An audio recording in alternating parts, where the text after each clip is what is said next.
मी ओळखलंच नाही सकाळी. मी म्हटलं काय हिरोईन रिप्लेस वगैरे झाली आहे मग मला कळालं की नाही ते एक सीन आहे ज्यामध्ये जरा गरज आहे असं काहीतरी वेगळं लुक करायचं. सो सई डिस्गाईज करणार आहे आपल्याला. एक चष्मा आणि असा एक सुंदर ड्रेस घालून ओळखायलाच नाही येते त्याच्यामुळे.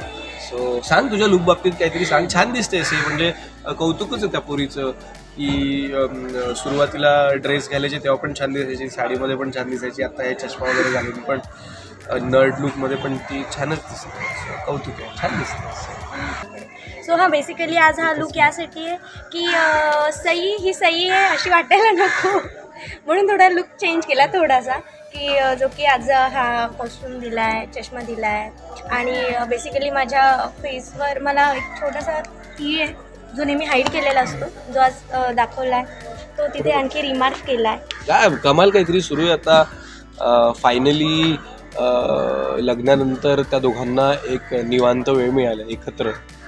आणि देवांचा तर प्लॅन होता हनीमूनला वगैरे घेऊन जायचं पण तसं काही अनफॉर्च्युनेटली घडलं नाही.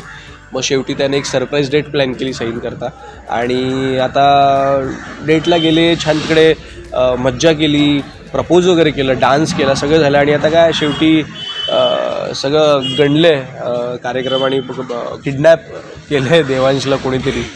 देवांश सरप्राईजवर सरप्राईजेस देतोय मला आणि मला आता लास्टचं जे सरप्राईज होतं ते खूपच छान होतं की ज्यामध्ये तो मला प्रपोज करतो, ही रिंग वगैरे घालतो आणि मला म्हणे की मी 2 मिनिटात जाऊन येतो असं सांगून तो जातो. त्यानंतर देवांश काय येतच नाही. नंतर मग सई शोधते की देवांश गेला आहे कुठं आणि त्यानंतरचा मग हा ड्रामा आहे जो आता पुढे पुढे दाखवतील की काय करतो देवांश, कुठे गायब झाला आहे, की त्याला कोणी किडनॅप केलं आहे, त्यामागे काय रिझन्स आहेत, का किडनॅप केलं हे सगळं कळेल ऑफकोर्स कळेल. पण मज्जा आहे. मी सॅन्टा नाही आहे पण रेड घातला आज योगायोगाने. आज आहेच क्रिसमस आहे आणि कॉस्ट्यूम पण तसंच दिला. सो सगळ्यांना हॅपी क्रिसमस. मेरी क्रिसमस गाईज. क्रिसमस जेव्हा मी नागपूरला आधी होतो तेव्हा आम्ही करायचो काही प्रमाणात, असं खूप नाही पण मित्र कॉलेजचे आम्ही जायचो, चर्चला वगैरे जायचो बिकॉज आमच्या ग्रुपमध्ये काही होते मुलं जी कॅथलिक होती. सो त्यांच्याबरोबर ऑफकोर्स आम्ही सेलिब्रेट करायचो. त्या व्यतिरिक्त नंतर मुंबईला आल्यावर ॲसच कधी मी असं खूप क्रिसमसला खूप काही असं केलं नाही. पण एस्टरडे आम्ही जरा छोटंसं काहीतरी सेलिब्रेशन नाही म्हणणार मी बिकॉज माझी बहीण इथे आहे, माझ्याबरोबर राहते आणि एज्युकेशन सुरू होतं तिचं इथे मुंबईत आणि फायनली तिचं झालं आहे सगळं आणि ती परत जाते होमटाऊनला परवा. तर माझी अशी इच्छा होती, तिची अशी इच्छा होती की आपण सगळ्यांनी मिळून एकदा क्रिसमस सेलिब्रेट करू कारण आता मी जाते वगैरे. सो तिच्यासाठी काल आम्ही असंच तिनेच एक ट्री वगैरे आणलेलं, तिनेच तिचं डेकोरेट केलं होतं. सो आणि तिच्यासाठी काही माझे 1-2 मित्र आले होते घरी आणि आम्ही सगळ्यांनी माझ्या बहिणीकरता काही गिफ्ट्स आणले होते. सो आम्ही तिला दिले, फक्त तिलाच दिले सगळ्यांनी. आम्ही सगळे सॅन्टा होतो तिचे आणि जस्ट काही छान खाल्लं वगैरे, जरा मज्जा केली. सो या एका त्या झोनमध्ये मी काल केलं क्रिसमस सेलिब्रेट. खरं तर आता मी आत्ता तरी सध्या एवढ्यात तर काही असं या आधी पण एवढं सेलिब्रेट केलेलं नाही आहे. पण माझ्या काही फ्रेंड्स वगैरे आहेत ज्या कॅथलिक आहेत आणि लहानपणीचे किस्से भरपूर आहेत, गमती जमती आहेत. तर घरासमोरच आमच्या चर्च आहे. तर जेव्हा क्रिसमस वगैरे चालू व्हायचं आणि त्यावेळेस आम्हाला ओढ सगळ्यात जास्त आहे ना ते सांता क्लॉज येतो आणि मग आम्ही ते बाहेर मोजे ठेवायचो की काहीतरी गिफ्ट्स मिळेल आणि ते तेव्हापासूनच असायचं. सो चिमटे लावून ठेवायचो की आता काहीतरी गिफ्ट मिळेल की काही आहे तुने आणि दुसऱ्या दिवशी निराशा असायची. पण 25 तारखेची आम्ही खूप आतुरतेने वाट बघायचो कारण चर्चमध्ये गेल्यावर तिथे केक खायला मिळायचा. सो मोह त्याच गोष्टीचा जास्त असायचं की अरे तिथे गेल्यावर सांता क्लॉज असतात, ते आपले सगळे विशेष पूर्ण करतात आणि मग तिथे आपल्याला केक खायला मिळतो, मग तिथे आपण इच्छा मागायची ती पूर्ण होती. सो बेसिकली त्या गोष्टीचं खूप एक अप्रूप वाटायचं, अट्रॅक्शन वाटायचं आणि त्या मोहापायी आम्ही तिथे जायचो आणि तिथे जाऊन सेलिब्रेट करायचो. तर छान वाटायचं. आता सध्या खूप इच्छा होते जायची, परत चर्चमध्ये जावं, बघावं, तिथे जाऊन सगळ्या गोष्टी, तिथे जाऊन एन्जॉय करावं, प्रेयर्स कराव्यात, सगळ्याच गोष्टींची इच्छा होते. पण आता सध्या तरी नाही मिळत ह्या सगळ्या गोष्टी करायला. पण नक्कीच आता मुंबईत आहे म्हटलं तर मी नक्कीच जाऊन येईल कारण इथे बरेच चर्च आहेत बघण्यासारखे, खूप आहेत. पण मला बघायचं आहे. मी मुंबई अजून खूप अशी एक्सप्लोर नाही केली आहे पण नक्कीच जाईन मी चर्चमध्ये.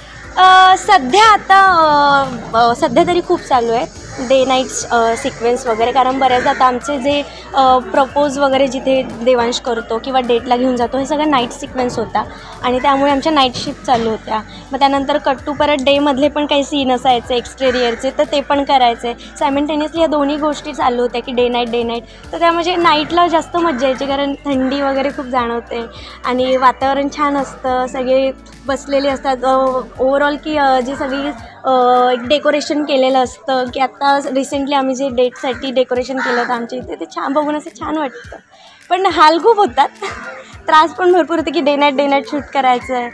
आजारी पडलो बऱ्याचदा, अजून पण आवाज खराब आहे, त्यालाही अजून कफ वगैरे चालूच आहे. म्हणजे असं प्रॉपर आराम नाही होते, पण ओव्हरऑल काम करताना छान वाटतं, मज्जा येते. आणि त्यात थंडी आहे म्हटल्यावर तर आणखीच पाहिजे. त्यामुळे माझा तर फेवरेट सीझन आहे विंटर. मी वाट बघत असतो आणि अनफॉर्च्युनेटली मुंबईत असंच थंडी कधी पडत नाही. तर मी बऱ्याच वर्षांपासून मुंबईत आहे आणि नागपूरला थंडी म्हणजे 6-7 असं वगैरे टेम्परेचर जायचं. सो मला त्या थंडीची मज्जा घ्यायला आवडायची. कट्टू मी मुंबईत मुळात थंडी नसतेच, गरमी, पावसाळा आणि कमी गरमी असंच आपण कन्सिडर करायला हवं. पण लकीली यावर्षी जरा चांगलीच थंडी आहे, रात्री जरा वाटते आणि मला खूपच मजा येते थंडीत. मला काहीच प्रॉब्लेम नसतो हिवाळ्यात.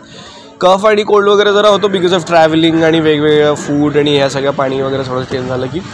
But still I love this season. मला खूप आवडतं विंटरमध्ये फिरायला, काम करायला, जिम करायला, खूप वेगवेगळं काहीतरी खायला. आता शो सुरू आहे म्हणून नाही तर मला विंटरमध्ये हेअर ग्रोथ करायला खूप आवडतं. मला खूप आवडतं हेअर माझं छान, मला लांब केस फार आवडतात त्याच्यामुळे. सो केस मोठे करून त्याच्यासोबत काहीतरी छान करत राहायला मला खूप आवडतं. Winter, I love winter.